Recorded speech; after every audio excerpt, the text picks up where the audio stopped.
La base pour se couvrir. Le cadre. L'hiver n'est pas une opinion. Ce n'est pas un style. C'est une réalité physique. Froid, humidité, vent, neige.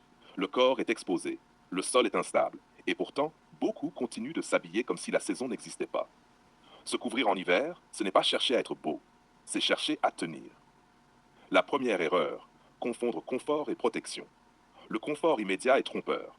Un vêtement confortable à l'instant T peut être inefficace dans la durée. L'hiver exige isolation, densité, résistance.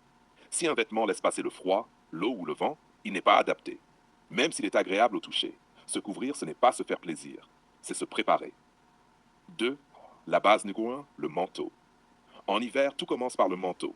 Un vrai manteau, long, au minimum mi-cuisse, structuré, lourd. La légèreté est un défaut en hiver. La matière doit isoler. Laine épaisse, cachemire, drap de laine dense. Un manteau n'est pas décoratif. C'est une armure civile. 3, 4. Quoi? La base numéro 2 se comporte dessous. Se couvrir ne veut pas dire empiler n'importe comment. La logique est simple. Une couche proche du corps qui garde la chaleur, une couche intermédiaire qui isole, une couche extérieure qui protège. Un col roulé, par exemple, n'est pas un caprice esthétique. Il protège la gorge, le cou, la respiration. Le cou exposé en hiver est une incohérence. 4-5, la base 3. Le bas du corps. Le froid monte par le sol. Un pantalon d'hiver doit être épais, couper le vent, tomber correctement sur la chaussure. Les matières fines, stretch, légères sont hors sujet.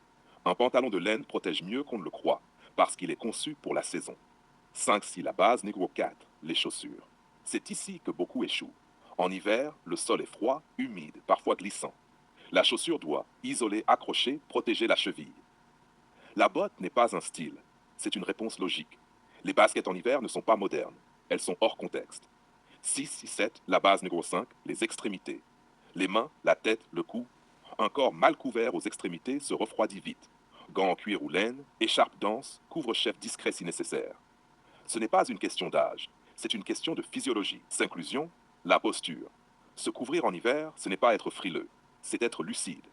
L'homme qui se couvre bien respecte son corps, respecte la saison, respecte le réel. Il ne cherche pas à flotter au-dessus du monde, il s'y ancre. En hiver, on ne s'habille pas pour l'air, on s'habille pour tenir.